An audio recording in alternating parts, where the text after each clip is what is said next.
Okay, so next lecture हमारा rotational dynamics का L4 lecture number 4। इसमें भी हम कुछ न्यूमेरिकल्स करेंगे जो प्रीवियस का था, उसके कुछ न्यूमेरिकल्स इसमें भी सॉल्व करेंगे। ठीक है, सो देखो एज पर क्वेश्चन क्या दिया है, two particles M1 and M2 are projected from the top of tower. अब ये टावर है, राइट ना, ये टावर है। टावर में क्या होगा, ये ऊपर क्या होगा, ये होगा पॉजिटिव एक्स एक्सिस, ये होगा नेगेटिव एक्स एक्सिस, राइट ना। ओके, और ये होगा नेगेटिव वाई एक्सिस, ये होगा नेगेटिव वाई एक्सिस। ठीक है, यही होगा। ओके, यही होगा, सही है। अब मैं क्या कर रहा हूं यहाँ पे, ठीक है, two particles of masses m1 and are projected from the top of tower, the particle m1 is projected downward। अब जो m1 है वो नीचे की तरफ आ रहा है, m1 जो है वो नीचे की तरफ आ रहा है, मतलब नेगेटिव वाई एक्सिस में। ठीक है, एंड विथ u, उसका वेलोसिटी क्या है, उसका वेलोसिटी u है, और साथ ही साथ में and m2 is projected horizontally, और m2 क्या हुआ, इस डायरेक्शन में गया, m2 किधर गया, इस डायरेक्शन में गया, विद द सेम स्पीड, उसका भी स्पीड u है। तो find the acceleration of COM। तो चलो एक्सेलरेशन ऑफ एक्सेलरेशन निकालना है सेंटर ऑफ मास के लिए। So as let the point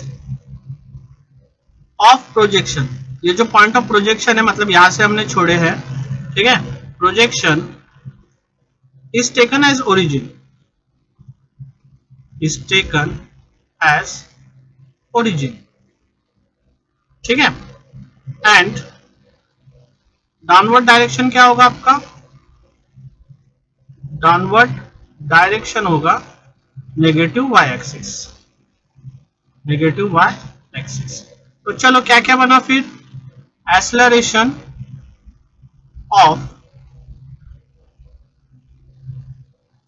first mass m1, मतलब इसको मैं डिनोट करूंगा a1 से। तो बताओ a1 किधर जा रहा है, नेगेटिव वाई एक्सिस, मतलब minus g into j cap, क्योंकि नीचे जा रहा है, नीचे जा रहा है, नीचे जा रहा है, तो नीचे क्या होगा, एक्सेलरेशन ड्यू टू ग्रेविटी क्या होगा, g होगा, राइट ना। नीचे क्या होगा, नीचे जा रहा है तो acceleration due to gravity g, और a of m2 acceleration for mass 2 a2, right ना। देखो जे जेड एक्सिस में जा रहा है तो जेड एक्सिस में क्या होगा, जे कैप होगा, राइट ना। यूनिट वेक्टर जेड एक्सिस का क्या होता है, जे कैप, राइट ना। अब ये भी क्या जा रहा है, जो हमारा m2 है, m2 भी हॉरिजॉन्टल जा रहा है, हॉरिजॉन्टल कौन से, नेगेटिव वाई एक्सिस की तरफ, तो इसका भी क्या होगा, माइनस जी जे कैप हो जाएगा, माइनस जी जे कैप हो जाएगा।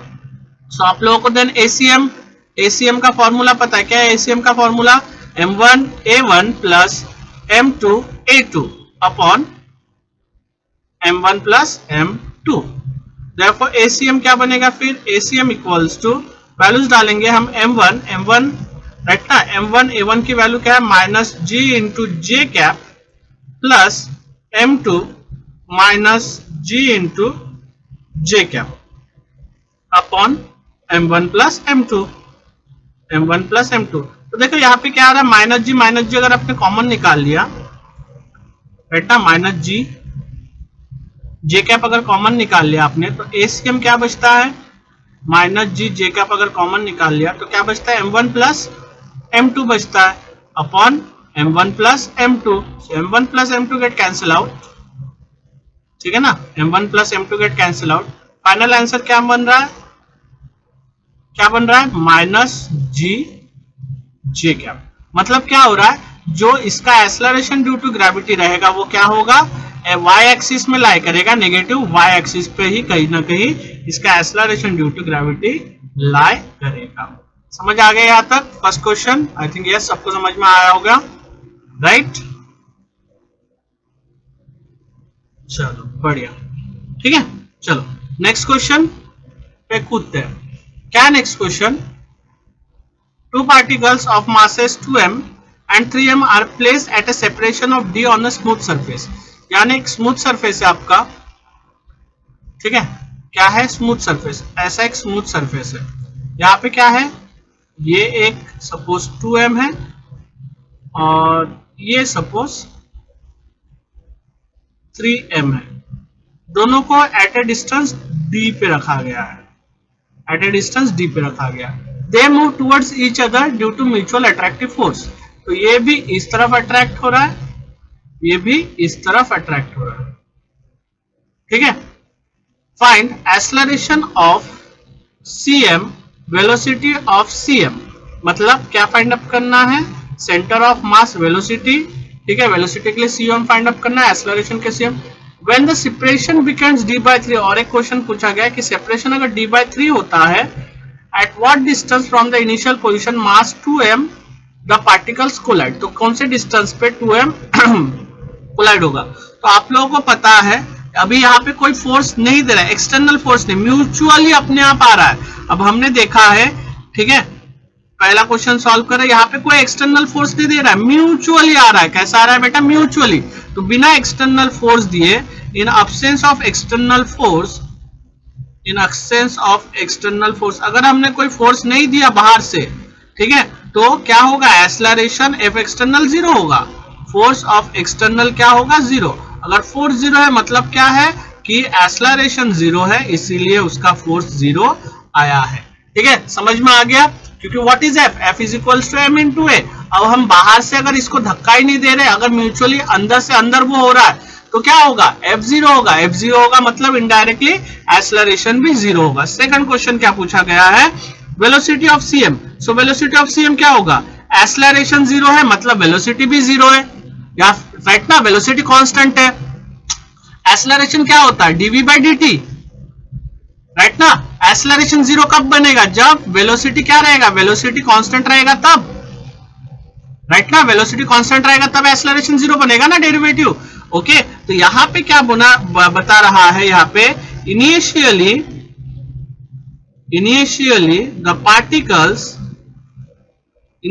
The particles are at rest, that is v1 equals to v2 that is equals to 0. it means vcm क्या होगा, वो भी 0 होगा। ठीक है, since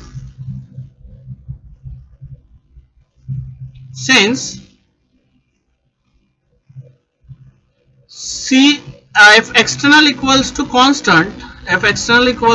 constant या 0, मतलब सेंटर ऑफ मास क्या होगा, vcm क्या होगा, vcm भी 0 होगा, चाहे सेपरेशन कुछ भी हो। ठीक है, चाहे सेपरेशन कुछ भी हो, v of cm will 0 whenever the separation becomes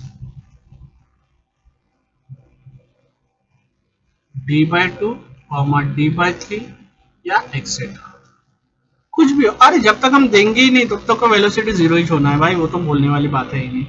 next, third, eight what distance from the initial position मतलब 2m का ये इनिशियल पोजीशन है, 2m का क्या है, ये इनिशियल पोजीशन, यहां से कब जाके वो टकराएगा। ठीक है, सो देखो हम क्या देख रहे हैं, अगर इनिशियल पोजीशन यहाँ का ये है तो एक्सीएम क्या बनेगा, then first locate centre of mass, x axis में हो रहा है मतलब एक्सीएम लिखूंगा।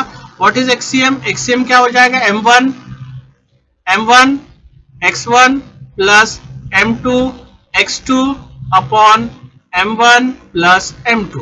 अब चलो कोऑर्डिनेट्स निकालो, m1 क्या है, 2m है, x क्या है, 0 है, x1 क्या है, 0 क्योंकि यहां से स्टार्ट हो रहा है, प्लस m2 क्या है, 3m है, और x2 क्या है, यहां से कितना है, d के डिस्टेंस पे, तो डिवाइड बाय d अपॉन नीचे क्या होगा, 2m plus 3m that is equals to क्या बना फिर एक्सीएम आपका बना,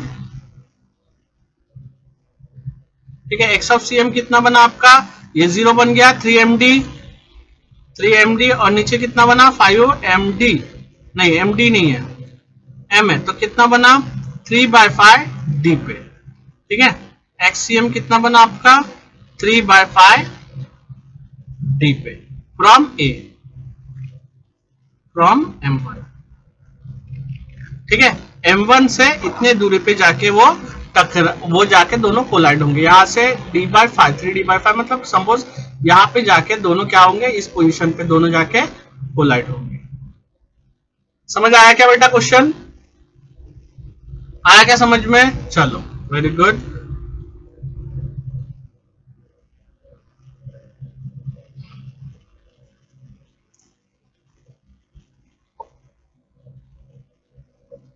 ठीक है, चलो ये क्वेश्चन देखते हैं। ये क्वेश्चन क्या दिख रहा है आप लोगों को? In the arrangement shown in figure, m of a equals to 2 kg, m of b equals to 1 kg। मतलब क्या है? ये m of a ये है 2 kg का, ये है 1 kg का। बताओ किस तरफ ज्यादा होगा? ये नीचे आएगा, राइट ना? ये इधर जाएगा, ये इधर जाएगा, सही है? ये नीचे आएगा, ये ऊपर जाएगा, सही है कि नहीं है?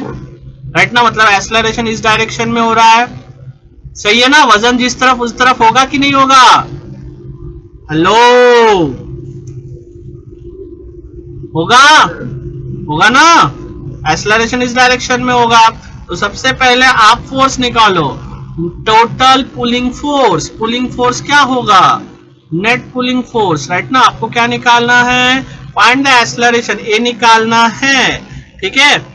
Centre of mass, acceleration of centre of mass, ठीक है? Acceleration for centre of mass for both the blocks. So पहले नेट फोर्स, नेट फोर्स क्या हो जाएगा? नेट फोर्स हो जाएगा what is F, F is equals to M into a, but यहाँ पे जी लगेगा, एम इंटू जी।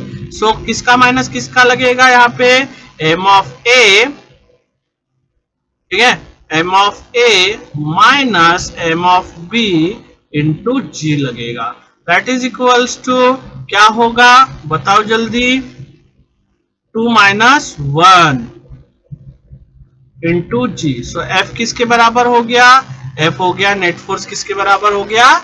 जी के बराबर हो गया। समझ आया? यहां तक आया क्या? समझ में आया बेटा? नहीं आया? जल्दी बताओ। ओके चलो, वेरी गुड, आ गया तो ठीक है। अब एक्सेलरेशन, फोर्स निकल के अब एक्सेलरेशन निकालो। So what is a equals to, ठीक है, नेट पुलिंग फोर्स, नेट, यहाँ पे पुलिंग लिख सकते हो अगर लिखना है तो, net pulling force upon total mass, right ना? यही होता है, F is equals to M into a, total mass. तो नेट पुलिंग फोर्स क्या है? जी है, टोटल मास होगा m of A plus m of b, that is equals to g upon 2 plus 1, that is equals to g by 3 metre पर second square का हो जाएगा, ठीक है? पर सेकेंड स्क्वायर का हो जाएगा। अब आपको एसीएम निकालना है, a for centre of mass, तो क्या होगा? M of A into into क्या है? एक्सेलरेशन ना? सो क्या हो जाएगा? M of A into A of A plus m of b into A of b upon m of A plus m of b. चलो, सो आप लोगों ने निकाल लिया, नेट पुलिंग फोर्स वगैरह सब निकाल लिया, ठीक है? वैल्यूज डालो फटाफट, बताओ। ये होगा 2, ठीक है? इसके लिए क्या होगा? ए ऑफ ए कितना होगा? ए ऑफ ए बताओ। ए ऑफ ए हो जाएगा आपका, बोलो जल्दी बेटा।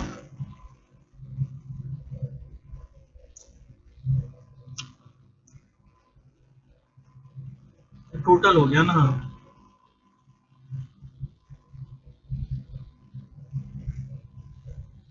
1 into a upon 1 plus 2, that is equals to a by 3। A की वैल्यू क्या है? 14 की जा रहा हूं मैं, ठीक है? पहले ए डाल के सॉल्व करो। ए सी एम क्या निकला? ए बाय 3। अब ए किसके बराबर है? जी बाय 3 के, तो g by 3 that is equals to g by 9, g by 9। समझ में आ गया? और कौन से डायरेक्शन में? डाउनवर्ड्स में। कौन से डायरेक्शन में बेटा? डाउनवर्ड में। समझ में आ गया क्या ये क्वेश्चन? ओके, चलो नेक्स्ट क्वेश्चन करते हैं। क्या है नेक्स्ट क्वेश्चन? पढ़ो और बताओ क्या क्या समझ में आता है इस क्वेश्चन में। आप लोगों को क्या समझ में आ रहा? Two particles A and B of mass 1 kg and 2 kg respectively are projected in direction shown in the figure with speed u of a 200 meter per second and u of b equals to 50 meter per second. Initially they are 90 meter apart. ठीक है? मतलब एक को नीचे से ऊपर की तरफ फेंके, दूसरे को ऊपर से नीचे की तरफ फेंके, और दोनों कितने मीटर पे है, 90 मीटर के डिस्टेंस पे। Find the maximum height attend by the centre of मास। अब सेंटर ऑफ मास, ठीक है, सेंटर ऑफ मास का मैक्सिमम हाइट क्या होगा। Assume that the acceleration due to gravity to be constant. Acceleration due to gravity क्या है बेटा, कांस्टेंट है, ठीक है।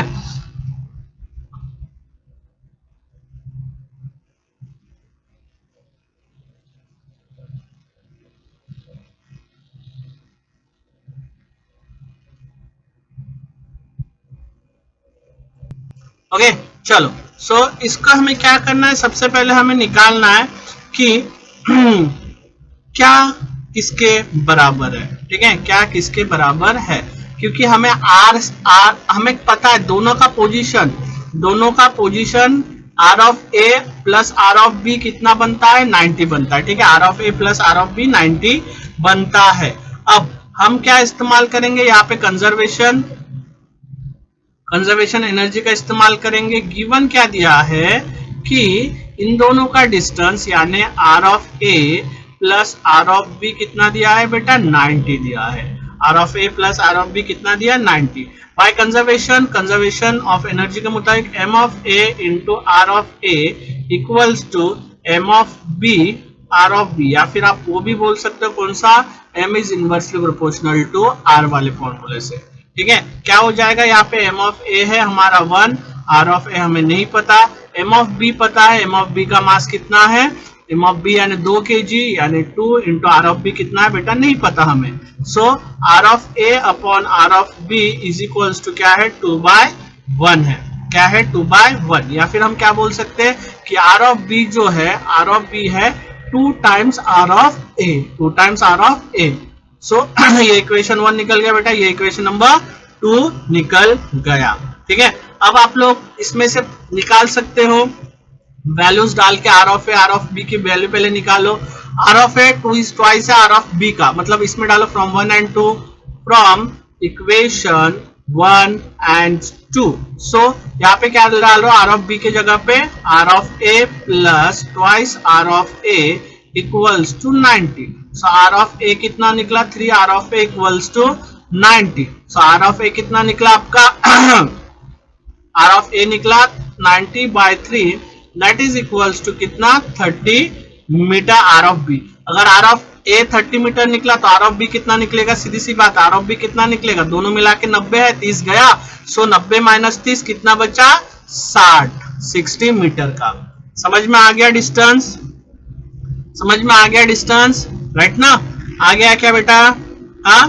तो सेंटर ऑफ मास, ठीक है, क्या होगा, 60 मीटर, राइट ना। COM is a height of 60 metre from the क्या, ground at time t equals to 0।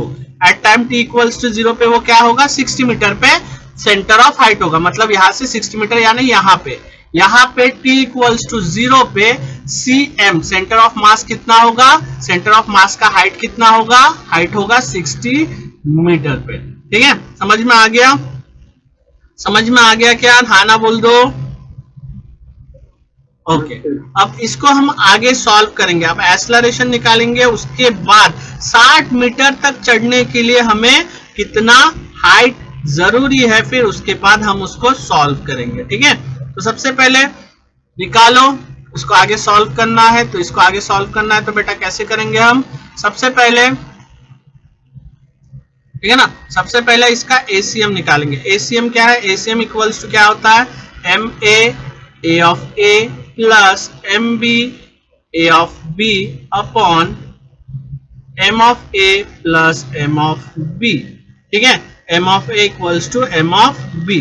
अब इन सब को आप डाल के जब सॉल्व करोगे, G, ठीक है, सब डाल के सॉल्व करोगे, M ऑफ A की वैल्यू जब सॉल्व करोगे, सो आप लोगों को क्या मिलेगा यहाँ पे, ठीक है, सॉल्व कर लो। आप लोगों को अगर नहीं समझ में आ रहा है सॉल्व करो, यहाँ पे 1 डालो, यहाँ पे तो आखिरी में इन सब को आप सॉल्व करोगे तो आपको क्या मिलेगा, G मिलेगा, ठीक है। डालो, डाल के सॉल्व करो, G मिलेगा। G किसके बराबर है, 10 मीटर पर सेकंड के बराबर है, जो कि डाउनवर्ड्स डायरेक्शन में लग रहा है, ठीक है। अब इसका मतलब क्या है, अगर पूरा एक्सेलरेशन G है CM, मतलब A ऑफ A मतलब acceleration of A equals to acceleration of B, जो भी किसके बराबर होगा, जी के बराबर होगा। किसके बराबर होगा, जी के बराबर होगा। ठीक है, सो ये निकल गया आपका एक्सेलरेशन एक बॉडी का और दूसरे बॉडी का।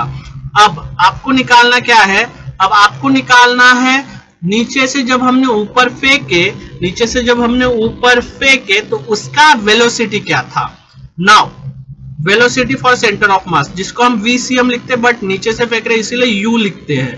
ठीक है, U of M of A into U of A plus M of B into U of B upon M of A plus M of B आएगा, दैट इज इक्वल्स टू 1। अब हमने इसको कितने से फेंका, हमने फेंका U ऑफ A यानी 200 से उसको नीचे से ऊपर की तरफ फेंका, माइनस, राइट ना, वो ऊपर से नीचे की तरफ आ रहा था, ये नीचे से ऊपर की तरफ आ रहा था, माइनस 20, क्योंकि ऊपर और नीचे है ना तो माइनस हो जाएगा ना बेटा। ठीक है, 1 प्लस 2, समझ में आया। एक को नीचे से ऊपर फेंका, एक को नीचे से, एक अगेंस्ट द ग्रेविटी जा रहा है, एक विथ रिस्पेक्ट टू ग्रेविटी आ रहा है, जा रहा है कि नहीं जा रहा है, समझ में आ रहा है, नहीं आ रहा है, दोनों थे ही नहीं सुबह। ठीक है, तो UCM कितना बना, UCM बना 200 माइनस 100 यानी 100 बाय 3, 100 बाय 3 मीटर पर सेकंड। कैसा, अपवर्ड डायरेक्शन में, अपवर्ड डायरेक्शन। ठीक है, upward direction, G downward direction. अब U निकल गया, A निकल गया। अब आपको let H be the height, be the height, H be the height attended by center of mass beyond 6 cm, 60 beyond 60 meter।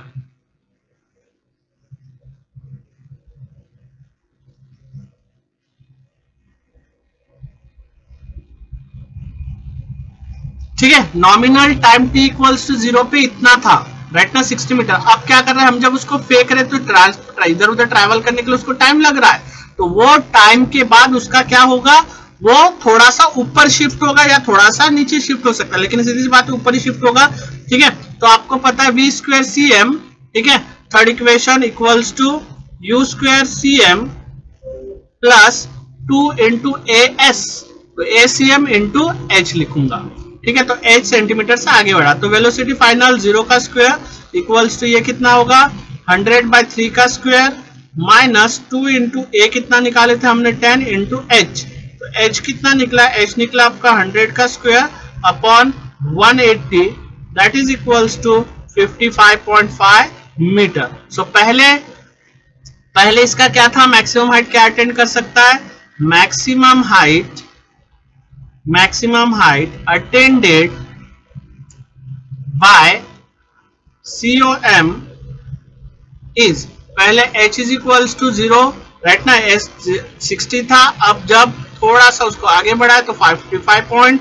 ठीक है, तो हार्डली वो कहां तक पहुंच सकता है, सेंटर ऑफ मास 155 मीटर तक वो पहुंच सकता है। समझ में आ रहा है, नहीं आ रहा है, सो नींद आ रही है एक जन को, तुमको पता है। सो न्यू टॉपिक, आप लोगों का न्यू टॉपिक है क्या, linear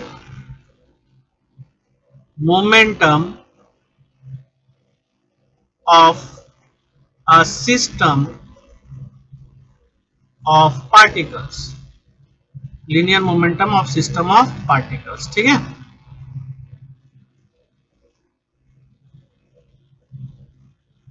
linear momentum of system of particles, as if you have, अगर आप लोगों के पास सिस्टम में n नंबर ऑफ पार्टिकल्स है, लेट अ सिस्टम या the system has n particles, therefore total moment, total linear momentum क्या होगा, total linear momentum,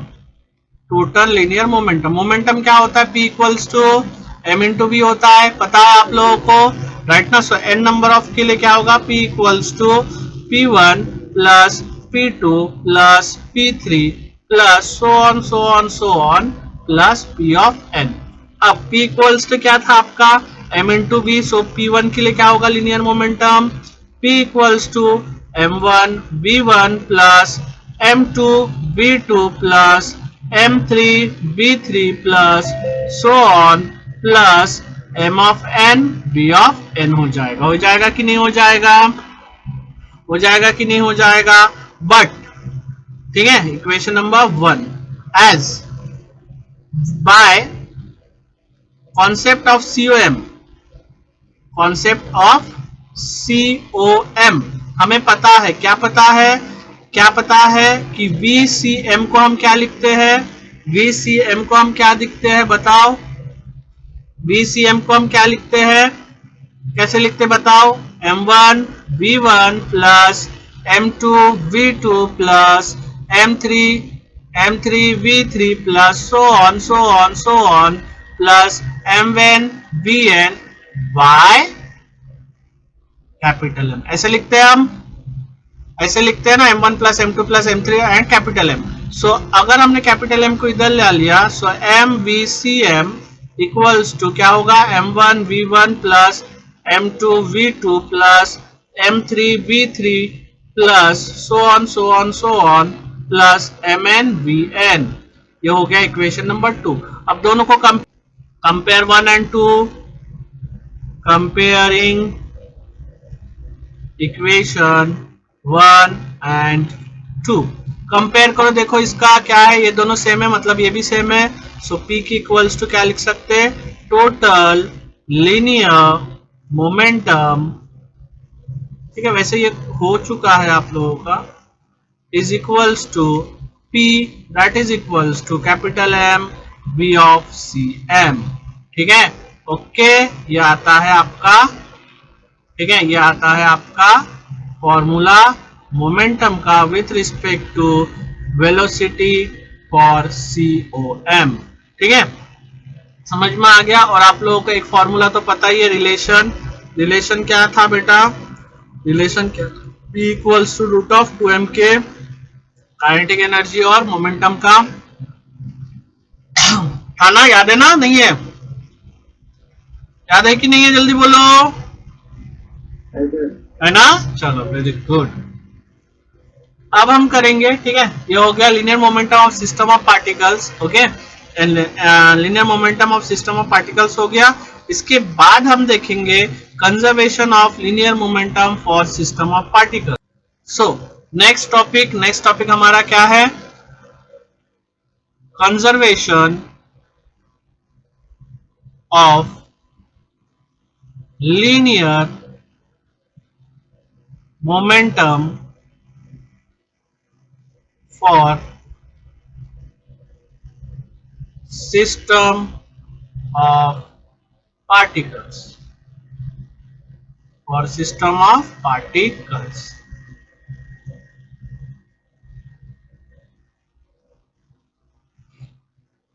अब हम वही मोमेंटम देखेंगे, पर किसके लिए? कंजर्वेशन, उसका लॉ ऑफ कंजर्वेशन वाला फॉर्मूला प्रूफ करेंगे। सो एज हमें पता है, क्या पता है कि total linear momentum for system of particles, ठीक है, total linear momentum P equals to क्या है? M V ऑफ CM, ये होता है। अब इसको डिफरेंशिएट करो both the sides, differentiating both the sides with respect to T, with respect to T। So क्या बना यहाँ पे? dP by dt is equals to, mass तो कांस्टेंट है, बाहर निकल जाएगा, d upon dt of centre of, sorry, velocity for centre of mass, VCM हो जाएगा। ठीक है, VCM हो जाएगा। अब इसको जब हम सॉल्व करेंगे, सो ये क्या बनेगा? dP by dt is equals to m into, ये क्या बनेगा? dVCM upon dt। और ये क्या बनता है? इसका हमें पता है क्या बनता है? This is nothing but what? This is nothing but what? A of CM, right ना? वेलोसिटी डेरिवेटिव, वेलोसिटी का डेरिवेटिव क्या होगा बेटा? वेलोसिटी का डेरिवेटिव क्या होगा? एक्सेलरेशन होगा। सो ये एक्सेलरेशन बन गया। ठीक है, तो फर्स्ट हमें क्या मिला? Rate of change of momentum is nothing but mass into acceleration. अब हमें पता है मास इनटू एक्सेलरेशन क्या होता है बेटा? फोर्स होता है कि नहीं? As by second law of Newton. Second law of Newton के मुताबिक क्या है, सेकंड लॉ ऑफ न्यूटन या न्यूटन सेकंड लॉ, जो भी बोलो आप लोग, न्यूटन सेकंड लॉ के मुताबिक क्या आता है, F is equals to M into A आता है, राइट ना, एम इंटू ए होता है, ओके ना, एम इंटू ए होता है। सो यहाँ पे क्या होगा, यहाँ पे होगा F external equals to capital M into A of C M. So from 1 and 2, from equation 1 and 2, 1 and 2 क्या बनेगा, यहाँ पे dp बाई डी के जगह पे क्या लिखूंगा, F external is equals to dp by dt। अब आपको पता है कि अगर म्यूचुअली दोनों बॉडी एक साथ आ रहा है आमने सामने, इफ दोनों बॉडी म्यूचुअली एक साथ आमने सामने आ रहा है तो एफ एक्सटर्नल क्या हो रहा है, म्यूचुअली अट्रैक्ट हो रहा है, तो एफ एक्सटर्नल क्या होता है, जीरो होता है, ठीक है ना, एफ एक्सटर्नल जीरो। तो यहाँ पे क्या बनेगा फिर, dp बाई dt क्या बनेगा, dp by dt is equals to zero बनेगा। मतलब इसका मतलब क्या है, और इसका मतलब क्या है, ये जीरो बना मतलब p क्या था, कांस्टेंट था डेरिवेटिव में। अगर डेरिवेटिव किसी का भी डिफरेंशिएट अगर जीरो होता है मतलब वो वाला टर्म क्या होता है, कांस्टेंट होता है, वो वाला टर्म क्या होता है, कांस्टेंट होता है। थस क्या बना फिर, M C M M of B C M क्या बना फिर, ये जीरो बन गया, मतलब ये क्या बन गया, कांस्टेंट बन गया, राइट ना, p क्या बन गया, कांस्टेंट। अब फ्रॉम ये इक्वेशन ए, फ्रॉम ए क्या होगा, फ्रॉम ए VCM क्या बनेगा, कांस्टेंट बनेगा। इसका मतलब m तो कांस्टेंट होता ही है, इसका मतलब V ऑफ CM हमेशा कांस्टेंट रहेगा जब भी आपका क्या है, लीनियर मोमेंटम रहेगा। तब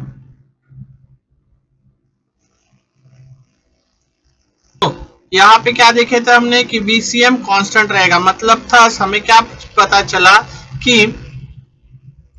पता चला कि कभी भी जब भी वेलोसिटी कांस्टेंट है, the rate of change of momentum is zero. Thus ठीक है, समझ में आ रहा है, जब भी वेलोसिटी कांस्टेंट है तो rate of momentum is zero, therefore p initial, ठीक है। यहाँ पे आप लोगों को अगर आप लोगों को चाहिए होगा तो बेटा आप लोग लिख सकते हो, इफ, यहाँ पे लिख लेते, if net external force on the system is zero, the linear momentum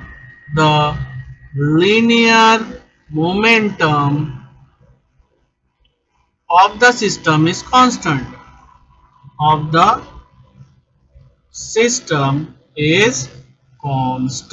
is what is constant. Hence the center of mass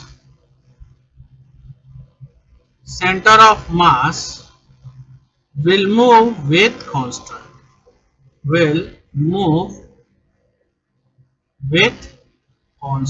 velocity, thus therefore क्या हो जाएगा, p initial यानी initial momentum is always be equals to final momentum, ठीक है। इसीलिए इसको हम बोलते हैं कंजर्वेशन ऑफ मोमेंटम, इसीलिए हम इसको क्या बोलते हैं, कंजर्वेशन ऑफ मोमेंटम, ठीक है। Okay, so numericals based on conservation या लीनियर मोमेंटम, राइट। क्वेश्चंस करते हैं 2-3। Question number first, what is question number first, a bullet of mass 10 gram is fired from a gun of mass 1 kg with recoil velocity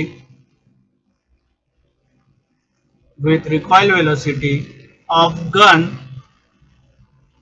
5 meter per second, full stop. Find the muzzle velocity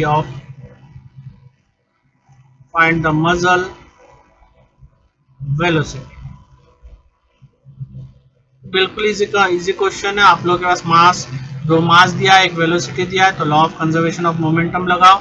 bye conservation of linear momentum by conservation of linear momentum. ठीक है, मास और velocity दिया है, बस खत्म, बाकी सोचने की जरूरत ही नहीं पड़नी चाहिए इसमें। तो क्या होगा, m1v1 plus m2v2 equals to 0, या m1v1 equals to minus m2v2 भी लिख सकते हो, कोई प्रॉब्लम नहीं है। So m1v1 equals to minus m2v2। So here आपको v1 निकालना है, v1 equals to minus m2v2 upon m1। Value substitute करो फटाफट, ग्राम में दिया है उसको केजी में करना है। सो m1 ग्राम में दिया है, सो v2 equals to minus m2 तो केजी में दिया है, माइनस 1, v2 दिया है 5, और ये है 10 ग्राम, 10 ग्राम में 10 डिवाइड बाय 1000, 10 डिवाइड बाय 1000 तो ऊपर चले जाएगा। v2 is equals to minus 5 into 1000, minus 5 into 1000 divide by क्या हो जाएगा, बताओ बताओ क्या हो जाएगा, कहा गया, क्या निकालना है, v2 की जगह पे v1, यहाँ पे v1 है ना, हाँ ये क्या है v1, यहाँ पे v1 है, मैंने v2 लिख दिया था। यहाँ पे क्या है, रिकॉइल वेलोसिटी, रिकॉइल वेलोसिटी हमेशा नेगेशन में रहता है, राइट ना। सो ये क्या होगा, माइनस इंटू माइनस प्लस में हो जाएगा। Okay, minus into minus plus में हो जाएगा, और यहाँ पे कितना बन जाएगा 10, 0 0 कट गया, कितना बचा v1, कितना बना, v1 बना है, कितना बना 500, 1000 था ना, एक जीरो रहेगा, 500 मीटर पर सेकंड। समझ में आया, आना बोल दो एक बार, ठीक है। देखो यहाँ पे क्या हुआ, एक वेलोसिटी, ये वेलोसिटी ऑफ क्या है, अगर बुलेट का वेलोसिटी v1 है तो गन का वेलोसिटी क्या होगा, गन पीछे की तरफ आ रहा है ना, गन किधर आ रहा है, गन के किधर आ रहा है, पीछे की तरफ आ रहा है। मतलब ये अगर v1 आपने पॉजिटिव लिया तो v2 किस में लोगे आप लोग, नेगेटिव में लोगे। समझ आ गया क्या ये क्वेश्चन बेटा, आना बोल दो एक बार, चलो बढ़िया। ओके, सो नेक्स्ट क्वेश्चन आप लोगों का क्या है, question number 2। an object an object at rest suddenly explodes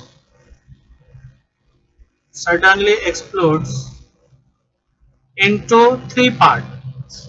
ये भी क्वेश्चन किया हमने, into three parts, ठीक है, तीन parts, with the mass ratio 2:1:1, 2:1:1। The parts of equal masses moves at right angles to each other, at right angles to each other with equal speeds, with equal speeds, ठीक है। सो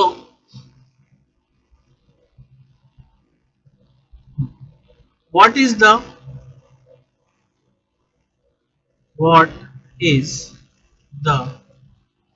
speed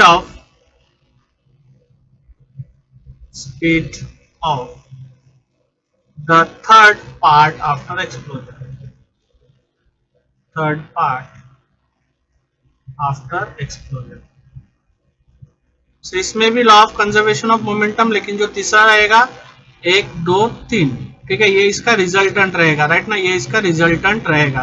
तो resultant का पता है, resultant का कैसे निकालते हैं, राइट ना, रिजल्टेंट का आप लोगों को पता है, वेक्टर फॉर्म में रिजल्टेंट कैसे निकालते हैं, r1 r2 r1 का स्क्वायर प्लस r2 का स्क्वायर इक्वल्स टू रिजल्टेंट का स्क्वायर, जो सम आता है, ठीक है। लेट एज्यूम करो कि थर्ड का स्पीड v है, speed of third part is v, ठीक है ना, speed of third part is, समझ में आ गया। देखो यहाँ पे एक था, ये एक्सप्लोड हुआ, एक्सप्लोड होकर तीन पार्ट, एक पार्ट दो पार्ट तीन पार्ट, ठीक है, एक पार्ट दो पार्ट तीन पार्ट, ओके, इसमें एक्सप्लोड हो गया। Okay, so by law of conservation of momentum, by law of conservation of momentum, by law of conservation of momentum क्या होगा, रूट ऑफ P1 स्क्वायर, ठीक है, P1 square plus P2 square equals to P, मतलब क्या होगा, P square equals to P1 square plus P2 square हो जाएगा। सो बस आप लोगों को डालना है, यह होगा 3m3 B3 का स्क्वायर, यह होगा m1 B1 का स्क्वायर और यह होगा m2 B2 का स्क्वायर। वैल्यूज डालो और सभी के वैल्यूज आप लोगों को यहाँ पे दिया है, राइट, निकालो और बताओ। राइट, m3 क्या है, 1:2 में है तो 1 इंटू, ठीक है, सबका v है तो v का स्क्वायर, ठीक है, m3 कितना है, 2 रेशियो में है ना, सॉरी 2 रेशियो में m3।